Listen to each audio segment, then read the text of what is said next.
หาจะได้ฟังก็จ้าเนี่ยดักปิ้งอย่างใดก็ได้อีนะเฮ้มาพอใจตัวเก่านี่ญาติโยมเนอะมาดูใจตัวเองว่าช่วงที่เฮาบ่ได้ยินน่ะจิตใจเฮาเป็นอย่างใดถ้ายังวุ่นวายอยู่ก็สอบบ่ผ่านเตื้อถ้ายังเข้าใจว่าแต่เดี๋ยวตึงจะมาก็เมื่อบ่มีรายการปกติเฮาก็ฟังอย่างอื่นแทนไปก่อนถ้าเฮาอย่างอีกก็แสดงว่าจิตใจฝึกมาดีพ่อถ้าเป็นคะแนนก็จะได้มอกเกรด1เกรด2นี่เท่านั้นแต่ถ้าว่ายังมาเตื้อดักปิ้งอยู่โทรก็บ่ติดมาพอใจแล้วว่าวันนี้มันได้ฟังเป็นหยังแต่ว่าเฮาก็ได้ยินแต่ว่ามาเจ้าเฮาก็ได้ยินเฮาก็ฟังเทปเก่าไปก่อนเนี่ยอันนี้จังทุกขานัตตาความแน่นอนคือความบ่แน่นอนบ่ได้ยินเป็นหยังมาเจ้าบ่ได้ยินเป็นหยังเฮาก็รับเหียแม่แรงเบิดก้อยฟังอันนี้อีกก็จะได้เกรด3แล้วเปิดมาปุ๊บบ่ได้ยินเนี่ยอย่างใดก็ได้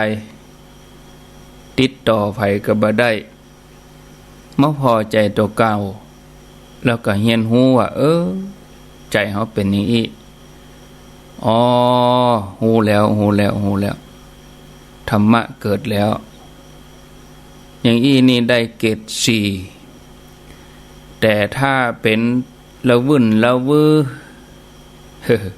เป็นตะวีตะวอปะโทตบวิทยุบ่มอันนี้สอบตกติดเกรด0สอบบ่ผ่านนี่นะก็บางทีมันก็มีหลายสาเหตุเนาะญาติโยมอาตมาภาพถึงบอกว่ารายการวิทยุหน้าฝนนี่จะต้องทำใจบ่ยังก็ยังทีนี้บอกไปวัน2วันมาถึงฮอดเจอเหตุการณ์จริงๆบางทีญาติโยมก็ลืมสิ่งที่บอกไปอันนี้สอบตกแต่ถ้าเฮาบ่ลืมท่านพระครูเกิดเพิ่นเคยบอกเฮาอย่างนั้นอย่างนี้มันตึงแต่เนาะถ้ามันได้ยินมันตึงได้ยินมันจะนี้มันตึงนี้อันนี้เฮาก็แสดงว่าจิตใจเฮานี่พอที่จะพัฒนาดีขึ้นมาแถมเอาละมาแล้วก็ไหว้พระแล้วก็ฮับปอนวันนี้คงจะบ่ได้เปิดสายแล้วก็พอเวลาเหลือให้ครึ่งชั่วโมงก็ฟังธรรมะรวดไปเลยเนาะอะระหังสัมมาสัมพุทโธภควาพุทธังภควันตังอภิวาเทมิสวากขาโตภควตาธัมโมธัมมังนัมสสามิสุปฏิปันโนภควโตสาวกสังโฆสังฆังนะมามิกับ1กับ2กับ3กับนึกถึงคุณพ่อคุณแม่ของเฮาเนอกับนึกถึงคุณครูบาอาจารย์กับพระเรียบร้อยก้อยขยับขยายจะนั่งก็ได้นอนก็ได้ตอนนี้ไปฮับปอนสัพปีติโยวิวัชชันตุสัพพะโลโกวินัสสันตุมาเตภ ภวัตวันตรายโยสุขีทีคายุโกภวะอภิวาทานะสีลิสะนิจังวุธาปัจจายโนจัตตาโลธัมมาวะทันติอายุวันโนสุขังปะลังการที่จะไปถึงที่สุดแห่งธรรมนั้นได้จำเป็นที่จะต้องอาศัยกำลังบุญกำลังบารมีนักพอสมควรแล้วก็จะต้องมีหัวใจของโพธิสัตว์เจ้ามุ่งมั่นอุทิศตนเพื่อจะสร้างบารมีทำหน้าที่ของนักยอดสร้างบารมีให้เต็มที่เพื่อที่ว่าจะขยายธรรมะขององค์พระสัมมาสัมพุทธเจ้าไปสู่มวลมนุษย์ทั้งหลายการฝึกฝนอบรมตัวเองให้สมบูรณ์ไปทุกด้านบางทีมันก็เป็นสิ่งที่ยากแต่บ่เกินกำลังบ่เกินความสามารถของมนุษย์คนเฮาที่จะทำได้เพียงแต่ว่าให้ตั้งอยู่ในความประมาทก็พอแล้วความประมาทนี่เป็นมลทินของใจผู้ที่ประมาทถึงแม้มีชีวิตอยู่ก็เหมือนคนที่จากโลกไปจากไปหายไปจากคุณงามความดีพัดภาคจากกุศลที่จะเป็นบันไดเข้าไปสู่คุณธรรมสูงขึ้นไปเป้าหมายของการเกิดมาเป็นมนุษย์ก็เพื่อจะสั่งสมบุญกุศลส่วนเรื่องการทำมาหากินนั่นเพื่อจะรอเลี้ยงอัตภาพให้มันคงดำรงอยู่ได้แล้วก็ต้องเห่งหีบในการทำความดีแข่งกับเวลาที่มันผ่านไปแต่ละวันเผลอกำเดียวบ่ได้จะสิ้นเดือนแล้วเนี่ยญาติโยมนักปราชญ์บัณฑิตทั้งหลายเปิ้นบ่ได้มัวเมาประมาทเพลิดเพลินอยู่ในกระแสของโลกเพราะว่าเปิ้นพิจารณาหันความประมาทว่าเหมือนกับขยะที่ลอยไปตามน้ำเนี่ยทำให้นาวาชีวิตมีอุปสรรคขัดขวางกลัวที่จะหลุดพ้นได้ก็ใช้เวลาที่ยาวนานญาติโยมท่านสาธุชนท่านผู้ฟังทั้งหลายในต่างพระพุทธศาสนาองค์พระสัมมาสัมพุทธเจ้าย้ำเตือนให้เฮาทั้งหลายตั้งอยู่ในความบ่ประมาทในชีวิตเห่งหีบสั่งสมบุญกุศลฝึกฝนตัวเอง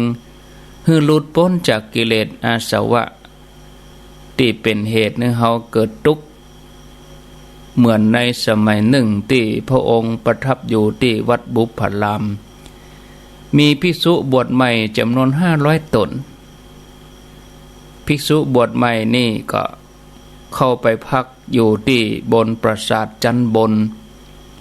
เนื่องจากส่วนใหญ่เป็นพระบวชใหม่กำลังบวชเข้ามาในพระธรรมวินัยบ่เมินบ่นาน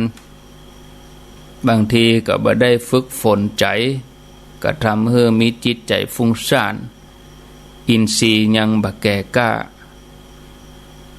เมื่อภิกษุถึง500เข้าไปพักแล้วต่างก็ปากันนอนหลับเมื่อวันบ่ได้บำเพ็ญเพียรบ่ได้ประพฤติข้อวัดปฏิบัติตกแมลงมาตื่นขึ้นมาก็มาอู้อันยังกันเรื่องไร้สาระเหิดพ่อง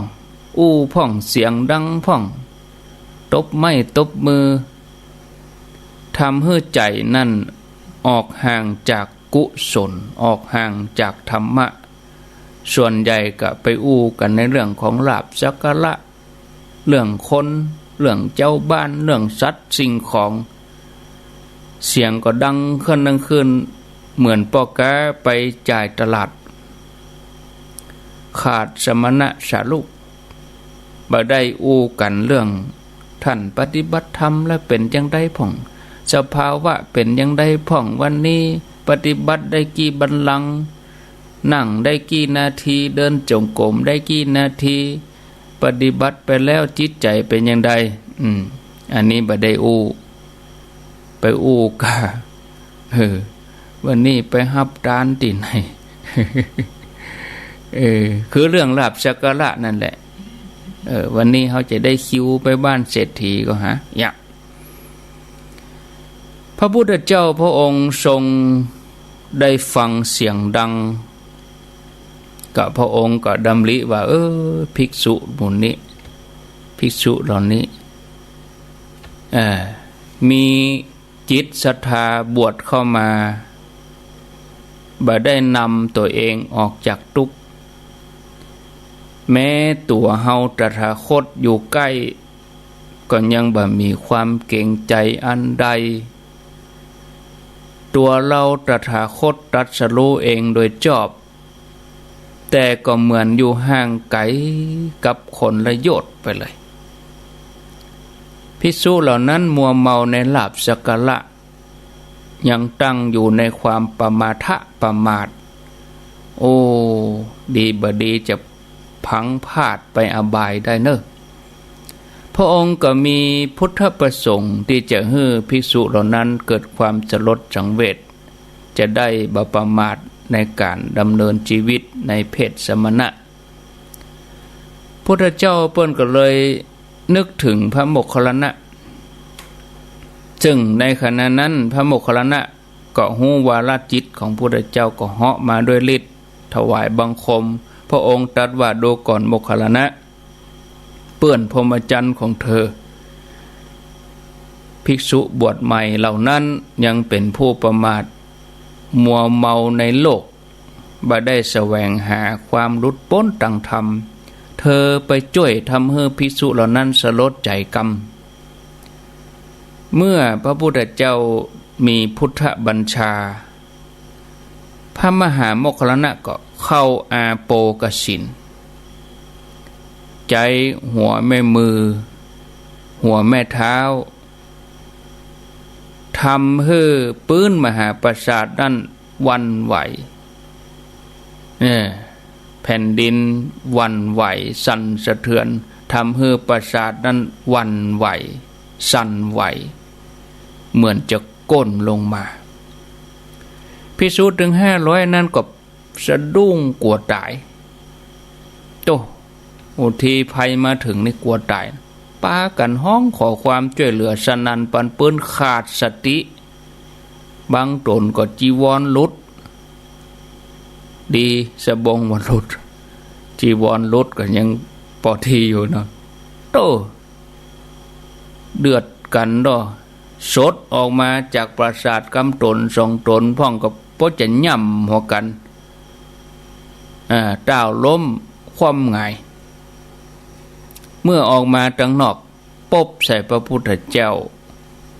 เลยพร้อมใจกันเข้าไปไหว้ไปสาแล้วก็กราบทูลเหตุการณ์เป็นดีน่ากลัวเล่าให้พระพุทธเจ้าฟัง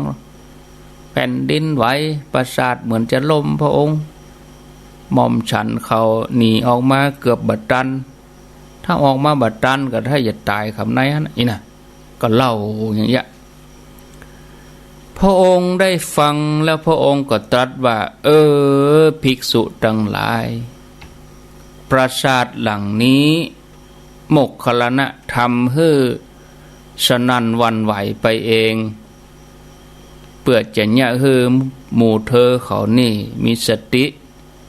จะได้บ่หลงลืมเพราะพวกเธอเนี่ยบ่มีสติสัมปชัญญะอยู่ในความประมาททำให้เกิดความสังเวชจากนั้นพระองค์ก็ให้โอวาทว่าเธอทั้งหลายจงลุกขึ้นเถิดจงนั่งเถิดเธอทั้งหลายจะได้ประโยชน์อันยังโดยการหลับนอน ต้องมาปฏิบัติแข่งกับเวลาพญามารอย่าหู้เลยว่าเธอทั้งหลายประมาทแล้วอย่าทำพวกเธอผู้ตกอยู่ในอำนาจของการลุ่มหลงเธอทั้งหลายจงข้ามตัณหาตีเข้ามาในอารมณ์ซึ่งเป็นเหตุให้เทวดาและมนุษย์ต้องลำบากในวัฏสงสารเข้าใจหาโอกาสตัวนี้ประกอบความเพียรอย่าได้ปล่อยเวลาว่างเปล่าไปเลยเพราะผู้ทำประโยชน์ให้ล่วงเลยไปย่อมไปยัดเยียดกันในอบายเธอทั้งหลายอย่าได้มีทุลีคือความประมาทกันอยู่พึงถอนลูกศรคือกิเลสของตัวเองเสียด้วยความบาประมาทตัดอวิชชาไปพุทธองค์ทรงอุปมาว่าดูก่อนภิกษุทั้งหลายนายขมังธนู4 คนมีความชำนาญในการยิงธนูแล้วก็ไปยืนอยู่ในทิศทั้ง4ถ้าบุรุษพึงมากล่าวว่าเฮาจับลูกธนูที่นายขมังธนูทั้ง4ยิงมาจากทิศทั้ง4บ่ฮื้อตกลงแผ่นดินเธอทั้งหลายจะสำคัญว่าบุรุษนั้นมีความรวดเร็วยอดเยี่ยมอัจฉริยะหรือไม่ภิกษุทั้งหลายก็กราบทูลพระองค์ว่าข้าแต่พระองค์ผู้เจริญพันเตถ้าบุรุษนั้นจะจับลูกศรที่นายขมังธนูบ่ต้องถึง4 คนเพียงคนเดียวที่ยิงมาแล้วไปกำลูกศรได้บ่ฮื้อตกลงแผ่นดินก็สมควรจะกล่าวได้ว่าผู้นั้นมีความรวดเร็วยอดเยี่ยมจะกล่าวไปใหญ่กับการยิงธนูมาถึง4แล้วคนนั้นจับลูกธนูได้ตีมาทั้ง4 ทิศพระองค์ก็ตรัสว่าดูก่อนภิกษุทั้งหลายความเวยของตะวันก็ดีเดือนก็ดีเวยกว่าบุรุษนั้นความเวยของเทวดาที่ไปตั้งหน้าเดือนก็ดีตะวันก็ดีเวยกว่าความที่บุรุษนั้นไปจับลูกศรที่ธนูส่วนอายุสังขารที่หมดไปเสี่ยงไปร่วงโรยไปรวดเร็วกว่าสิ่งทั้งหลายทั้งหมดเน้อฉะนั้นเธอทั้งหลายฮื้อศึกษาอย่างนี้ว่าเฮาจักเป็นผู้บ่ประมาทเธอทั้งหลายพึงศึกษาอย่างนี้แลภิกษุทั้งหลายเมื่อพระองค์ตรัสแนะนำบอกกล่าวภิกษุทั้งหลายเหล่านั้นภิกษุเหล่านั้นก็หันโทษของความประมาทจี้ฮื้อหันโทษในอบายภูมิทรงทำให้ภิกษุทั้งหลายมีความอุจจาระวิริยะความเปลี่ยนทั้งถึง500เลยก็พิจารณาหันทุกข์หันโทษของความประมาทอันจะเป็นเหตุให้ไปอบายในที่สุดแปลงใจไปตามกระแสธรรมพุทธเจ้าเจริญวิปัสสนาสุดท้ายก็บรรลุธรรมพร้อมกันท่านผู้ฟังญาติโยมจากเรื่องราวโดยย่นย่อที่เอามาเล่าให้พ่อแม่ศรัทธาทั้งหลายได้ฟังนี้เฮาทั้งหลายจะหันว่าพระองค์ทรงจี้ให้หันโทษของความประมาทว่าเป็นเหตุของการได้พัดตกไปในอบายชีวิตหลังความตายของผู้ที่ประมาทแล้วเป็นชีวิตที่น่ากลัวมีทุกข์เป็นอเนกอนันต์กลัวจะหู้ตัวก็สายไปเสียแล้วหมู่เฮาทั้งหลายเจ้าข้าศรัทธาทั้งหลายทุกคนจึงบ่ควรประมาทสิ่งที่เฮาจะต้องเห่งทำกันในปัจจุบันขณะนี้คือต้องบ่ประมาทในธรรมมันสั่งสมบุญกุศล เตือนสติตัวเองอยู่เสมอจะปฏิบัติให้เข้าถึงธรรมะของพระพุทธเจ้ายกระดับใจตัวเก่าแล้วก็จะทำอย่างสม่ำเสมอบาฮื้ออุปสรรคปัญหาอันใดมาเป็นข้ออ้างบ่ท้อแท้โดยเริ่มต้นจากวินาทีแรกที่เฮาตื่นขึ้นมาเฮามีลมหายใจเฮาจะไปรอจนเฒ่าจนแก่กว่าจะเข้าวัดเข้าวาเพื่อตอนนั้นเฮาก็ฟังธรรมบัดถนัดจะนั่งสมาธิแข้งขากับบดีจะลุกก็โอยจะนั่งก็โอยเหมือนดอกไม้โรยไม่มีเกสรจะเข้าที่นอนพึงซ่อนภาวนาก่อนสังขารของเฮามันจะร่วงโรยเฮาก็ต้องฝึกใจของเฮาให้เข้มแข็งถึงแม้ร่างกายจะโรยแรงแต่จิตใจเข้มแข็งให้มั่นคงประคับประคองจิตใจหยุดนิ่งถ้าเราทำอย่างนี้ได้อันยังตีเข้ามาในจิตในใจแม้กระทั่งมรณะภัยมาถึงความพลัดพรากความสูญเสียต่างๆที่มาถึงเฮาจะทำใจพร้อมที่จะเดินทางไปสู่สัมปรายภพด้วยความแช่มชื่นเบิกบานด้วยความอาจหาญไปอย่างผู้มีชัยบ่ได้ไปอย่างผู้แพ้และเฮาก็จะมีความสุขในทุกภพทุกชาติท่านผู้ฟังญาติโยมท่านสาธุชนท่านทั้งหลายคนเฮาก็ปรารถนาความมีอายุความบ่มีโรคภัยความมีผิวพรรณผ่องใสแล้วก็มีกำลังบัดแต่นั้นก็หวังแต่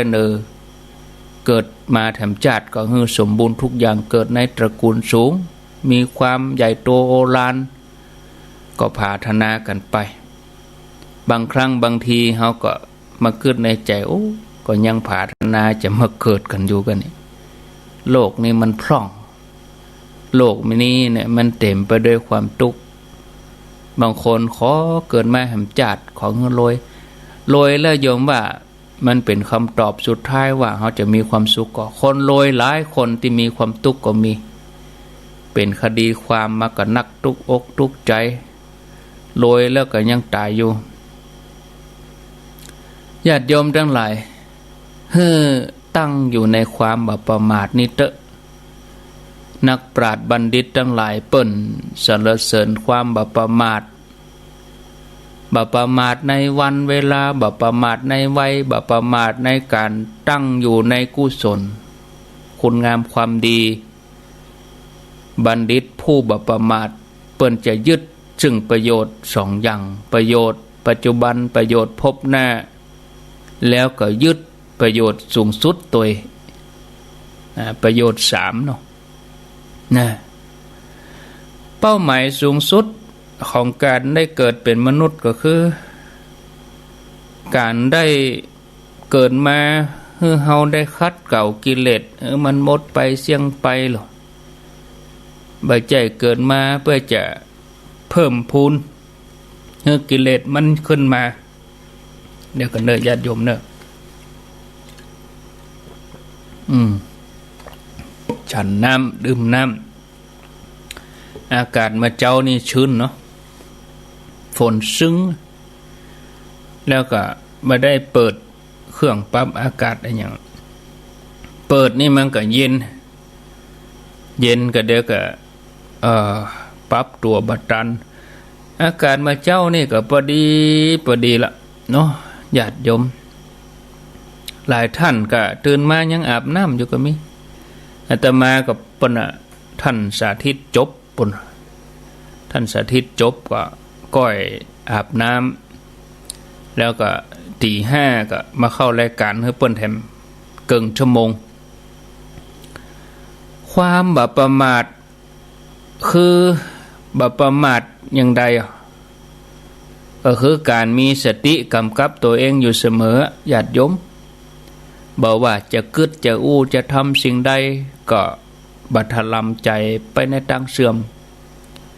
แล้วก็บ่ยอมพลาดโอกาสในการทำความดี ให้ตระหนักนึกถึงสิ่งที่ตัวเองทำอยู่ว่าอันนี้ดีกับบ่ดีจะเป็นกรรมเป็นเวรไปตั้งหน้ากะนะความบาปประมาทนี่เป็นคุณธรรมเหมือนกันนะในคำสอนของพระพุทธศาสนาถึงมดถึงมวลเปิ้นก็มาลงที่ความประมาทเหมือนรอยเท้าทั้งหลายก็มารวมกันที่รอยเท้าช้างกุศลธรรมถึงมดก็ประมวลลงมาที่ความบาปประมาทเป็นบ่อเกิดแห่งกุศลธรรมทั้งหลายเนาะอันนี้ก็ขอฝากไว้สำหรับเรื่องธรรมะที่นำมาเสนอให้ญาติโยมทั้งหลายได้ฟังในตอนเจ้าวันนี้พอเวลาแล้วเหลือเวลาแห่ง10 นาทีก็ประชาสัมพันธ์เหตุสักหน่อยเนาะอันนี้ก็ตั้งพระสงฆ์ทีมงานทำเป็นทีมเครือข่ายธรรมะก็จะได้จัดกิจกรรมก็คือได้สงเคราะห์ที่น้ำท่วมช่วยเหลือผู้ประสบภัยอุทกภัยน้ำหลากน้ำท่วมที่จังหวัดน่านตัวแป่ตัวอีนะก็จะมีการจัดกิจกรรมพิเศษในวันที่28กับวันพุธที่2 กันยาวันที่28 สิงหานี้อาตมาได้เข้ารายการด้วยเปิ้นแต่อาตมาจะเข้ารายการวันพุธที่2วันเดือนเพ็งกับเพ็งพุธพอดีวันเพ็งพุธวันที่2 กันยาตัดกับวัน12 เพ็งแล้วก็เพ็งพุธนี่นะเมื่อคืนนั้นอาตมาก็จะจัดรายการร่วมกับหลายๆตนอาจจะมีในพื้นที่กับหลวงพ่อรองเจ้าหน้าจังหวัดแป่กับพระสงฆ์ทางกรุงเทพปุ่นกับพระสงฆ์ทางเมืองน่านปุ่นกับหลายที่หลายแห่งก็เชิญติดตามฟังแล้วก็อาตมาก็อนุโมทนากับญาติโยมหลายท่านหลายคณะที่จะเดินทางไปบางท่านก็ล่วงหน้าไปก็มีบางท่านก็เตรียมตัวจะไปวันพุธวันฮือนี่ก็มีในส่วนของอาตมาเขาจะไปวันที่7 ปุ่น7 กันยาต่างได้ไปเยี่ยมสถานีที่เมืองน่าน2-3 สถานีไปเยี่ยมพระคุณเจ้าก็พอดีก็รอวันที่2 กันยานี่เป็นวันเดือน12 เพ็งแล้วก็หลายที่หลายแห่งญาติโยมบ้านเฮาก็กินต้านกันเนาะอย่างบางอย่างที่เฮาพอจะหยิบยื่นให้กันได้เฮาก็จะได้นำไปแต่ว่าวันซืนก็มีทีมงานที่เปิ้นล่วงหน้าไปก่อนเพราะว่าสิ่งจำเป็นธรรมาภินันโทเจ้าอาวาสวัดช้างคำอำเภอป่าสักถ้าเฮาไปกันตอนนี้ถ้าจะไปแจกถึงที่มันลำบากกับผู้บริหารในพื้นที่ว่ะเพราะบางทีคณะนี้ไปก็จะเอาเหือคณะนั้นไปก็จะเอาเหือคือไปเบเดียวนี้แต่ละคณะเอาเหือหมดแล้วก็ในพื้นที่เปิ้นจำกัดก็เดียวก็เจ้านายมาตรวจก็เดียวก็พระสงฆ์ไปก็เดียวก็ทำเพื่อเป็นระวุ่นระวือพอสมควรแต่ถ้าจะร่วมก็อาตมาเขาก็มาเกิดว่าไปช่วงไปฟื้นฟูไปเยียวยาช่วงที่น้ำลดแล้วน้ำลดก็ช่วงนั้นนะมันต้องได้ใจแน่นอนแต่ช่วงนี้นี่ก็ไม่ใช่ว่าเปิ้นมาจำเป็นก็ซ้ำจำเป็นที่สุดโดยเฉพาะเรื่องอาหารการกินเปิ้นก็มีครัวเคลื่อนที่กับหน่วยงานอะไรอย่างไปบางทีเปิ้นก็เอาวัตถุดิบไปฮื้อแต่ถ้าหมู่เฮาไปนี่หมู่เฮาใครไปแจกคำตี้นี่มันลำบากเฮาก็บ่ฮู้ที่ไหนท่วมนักท่วมน้อยบางทีก็มันจะอึดอัดกับพื้นที่เปิ้นถ้าหมู่เฮาจะไปในระยะนี้เฮาก็เอาไปฮื้อหมู่หน่วยงานมูลนิธิต่างๆอย่างปอเต็กตึงก็ร่วมกับตันยูก็เทศบาลก็ตั้งป้องกันบรรเทาสาธารณภัยที่เปิ้นตั้งจุดอันนั้นเปิ้นหูพื้นที่เปิ้นก็จะเอาเข้าถึงแต่ละมือเปิ้นก็มาทำกับข้าวแล้วก็เอาเหือเข้าไปแต่ถ้าหมู่เฮาไปนี่มันลำบากคณะนี้มาก็จะเอาเหือไปคณะนี้มาก็เอาเหือไปแต่ถ้าไปช่วงน้ำลดแล้วนี่มีความจำเป็นต้นว่าเวลาน้ำลดแล้วก็น้ำขังก็จะมียุงก็มีแป้งมียากันยุงยาทายาอย่างนี้เนาะสบู่ยาสีฟันผงซักผ้าอย่างหมู่เนี้ยอันนี้จำเป็น เนาะศรัทธาญาติโยมอันนี้ก็วันที่7กันยานี่จะพากันไปที่จังหวัดน่านบ่ได้ไปนอนไปปิกวันที่7ซึ่งเป็นวันจันทร์แล้วเดือน12เพ็งกันเนาะเอาแล้ว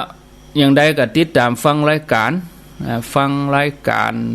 ถ้าเป็นระบบ Facebook ก็มีตั้งฝ่ายหินเพิ่นก็ถ่ายทอดให้อยู่ทำเป็นทีมพิมพ์เข้าไปเด้อทำเป็นทีมทอธงรอเรือ2ตัวมอมะทอทหารสระอีมอมะทำเป็นทีมธรรมะเป็นทีมนั่นเนาะก็เชิญติดตามฟังกันอันนี้ถ่ายทอดทางระบบ Facebook ส่วนวันพุธที่2นั่นก็ออกถึงวิทยุด้วยออกถึง Facebook ด้วยเนาะติดตามมาฟังกันรายละเอียดก็ฟังตอนนั้นอนุโมทนาญาติโยมอยู่ในเมืองจะบริจาคก็ไปที่วัดพระสิงห์วรมหาวิหารอาคาร5ชั้นไปจันทร์ที่3หรือว่าฝากพระเนนวัดพระสิงห์ว่าให้ท่านอาจารย์พระครูโสพลปริยัติท่านพระครูโสพลปริยัติวัดพระสิงห์หรือว่าท่านพระมหาชลินท่านพระครูโสพลผู้ช่วยเจ้าวาดวัดพระสิงห์เลขานุการรองเจ้าคณะจังหวัดเชียงใหม่เนอะอยู่ในเวียงก็เอาไปฝากที่หั่นนะส่วนทางใต้เอามาฝากที่อาตมาได้เนาะเอาแล้วญาติโยมพอเวลาก็พอดีศรัทธาญาติโยมช่วงนาทีทองไผจะโทรก็เจริญปนเนาะแห่มประมาณ5 นาที 5-6 นาทีก็ช่วงนี้ญาติโยมอย่าอาตมาว่านะต้องทำใจอินเทอร์เน็ตวางนี่มันก็ยังคนเฮานะกะโดนฝนมันก็เมื่อยนะบางทีก็ญาติโยมบางคนบางท่านก็บ่ม่วนเนาะเดี๋ยวก็ดับเกิดเดี๋ยวก็ดับคือบ่ได้พอใจตัวเองญาติโยมบ่ได้ฝึกใจบางจะไปบางคนก็เป็นเกียรติเป็นโคตรอันได้ยินเป็นหยังก็เดี๋ยวตึงมารอเวลาจะเย็นๆเนี่ยก็เดี๋ยวมันตึงได้ยินมันเดี๋ยวมันตึงดีมันจะดีมันตึงดีเนี่ยเนาะคนดีมันตึงดีอินเทอร์เน็ตก็เหมือนกันมันจะดีมันตึงบ่ดีมันบ่ดีก็บ่ดีนะเนาะเพราะเนี่ยได้อาตมาก็บ่ฮู้จะเนี่ยได้มันก็บางทีก็สุดวิสัยหน้านี้เนี่ยบางทีญาติโยมมันอินเทอร์เน็ตมันหลุดง่ายมันหน้าฝนเพราะว่าสะเตือกับมันชื้นไฟฟ้ากับน้ำนี่มันตึงเข้ากันบ่ได้เนาะบางทีก็น้ำซึมว่องสายมันปุดตัดรอยต่อกิ่งไม้หักไปเปิ่นต่อบดีก็อย่างมันหลายๆอย่างไฟตกไฟอย่างก็มีสาเหตุเนาะมันสาเหตุหลายอย่างไผจะโทรได้สักคน2 คนท่าน2 ท่านก็เบอร์0998366322ต่างกันเมืองฝางคงจะบ่ได้ยินน่ะเพราะว่าเปิ้นตั้งระบบอัตโนมัตินี่ก็ดีไปอย่างถึงเวลาก็รับปั๊บถ้าเลยเวลาก็ดับปุ๊บแปลว่าบ่ได้ยินก็ต้องมีคนเข้าไปคลิกมีคนเข้าไปกดคลักถึงจะเข้ามา0998366322 เจริญปนกราบไหว้สาเจ้าจากตังใดจากป้าไผ่ห้วยปอดตองตำบลในโป่งอำเภอดอยสะเก็ดเจ้าได้ยินกี่โมงบกองเจ้าลูกมา2 โมงฝ่ายเจ้าก็เปิดไว้รออย่างท่านเจ้าคุณว่าเจ้าเปิดท่าไว้หั่นน่ะได้ยินชัดเจนดีเจ้ายินดีสายต่อไปมีคนติดตามก็ดีใจชื่นใจที่รายการทุกรายการบอกว่าจะเป็นพระคุณเจ้ารูปไหนท่านได้จัดญาติโยมเขาก็ติดตามฟังเนาะเหนียวแน่นดีแม่เจ้าก็นึกว่าจะบ่มีไผฟังญาติโยมเขาก็ยังอุตส่าห์ตื่นขึ้นมาก็ยังอุตส่าห์กดหาโทรหาบ่ใจบ่ให้บ่ดีนี่ คนเฮานี่มาแต้มว่าเนี่ยเนาะบางคนเปิ้นก็ตั้งใจแต่เน้อเนาะเอาคงจะเป็นสายสุดท้ายล่ะเนาะเจริญพรจากดังใดที่ไหนบ้านนอนกลางนอนจ้าอ้อนกลางอำเภอแม่อ้อนกะ